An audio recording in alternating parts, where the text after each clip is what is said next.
మాట్లాడే దేవునికి మహిమ కలుగునుగాక. ప్రియ స్నేహితులందరికీ దివ్య వాక్యోదయం.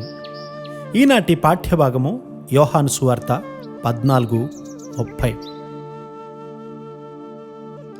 ఇకను మీతో విస్తరించి మాటలాడను, ఈ లోకాధికారి వచ్చుచున్నాడు, నాతో వానికి సంబంధమేమీయూ లేదు. యేసు క్రీస్తు వారే సమాధానకర్తయగు అధిపతి, అంతేకాకుండా దేవుని నిజమైనటువంటి కుమారుడు. ఒక మానవునిగా సాతానుతో యేసయ్య పోరాడారు. ఆ యుద్ధంలో యేసుక్రీస్తు ప్రభువారు దుష్టుణ్ణి సమూలంగా నాశనం చేశారు. సాతానుడు కుయుక్తితో కూడినటువంటి శోధనలతో వచ్చినప్పటికీ ఆయన వాటిని గుర్తించారు కూడా. ఆయన శోధకునికి ఎలాంటి స్థలం ఇవ్వకుండా సరి అయినటువంటి జవాబులను మాత్రమే ఇచ్చారు. మొదట శోధన ఆకలికి సంబంధించింది. సాతానుడు శరీరాశలతో శోధించాలని చూస్తాడు. అయితే ఒకడు మొదట దేవుని రాజ్యాన్ని వెతికితే ఆ తర్వాత మిగిలినవన్నీ కూడా అనుగ్రహించబడతాయనేది యేసుక్రీస్తు వారి యొక్క నమ్మిక. మన ప్రతి అవసరత దేవునికి తెలుసు కదా. అయితే ఆయన ప్రణాళిక ప్రకారము అవన్నీ కూడా మనకు అనుగ్రహించబడతాయి. శరీర సంబంధమైన వాటిని విత్తితే విశ్వాసంలో నీవు ఎదగలేవు. నీ బాల్యము నుండే నీ సృష్టికర్తను స్మరణకు తెచ్చుకోమని, లేకపోతే శ్రమలు వస్తాయని నీకు తెలియపరచబడింది కదా. విశ్వాసంతో జయించు, ఈ లోకాధికారి వచ్చుచున్నాడని యేసయ్య చెప్తూ ఉన్నారు. అవును, వాడు నీ మీదకి కూడా వస్తాడు.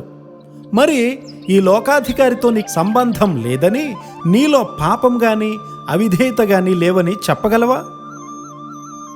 యోసేపు గారిని పడగొట్టాలని సాతానుడు ఎంత ప్రయత్నం చేశాడు, కానీ ఆయన మీద ఏ మాత్రము సాతానుడికి పట్టు దొరకలేదు.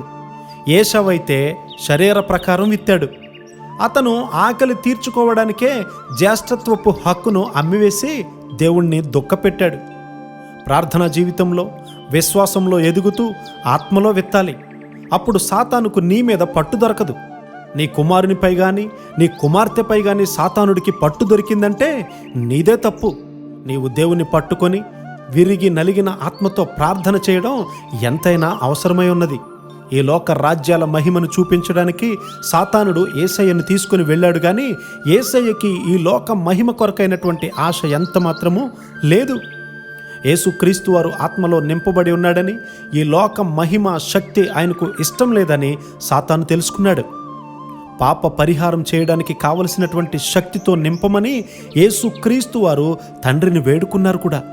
కాబట్టి ఆయన సాతానుతో పోరాటంలో కృంగిపోలేదు.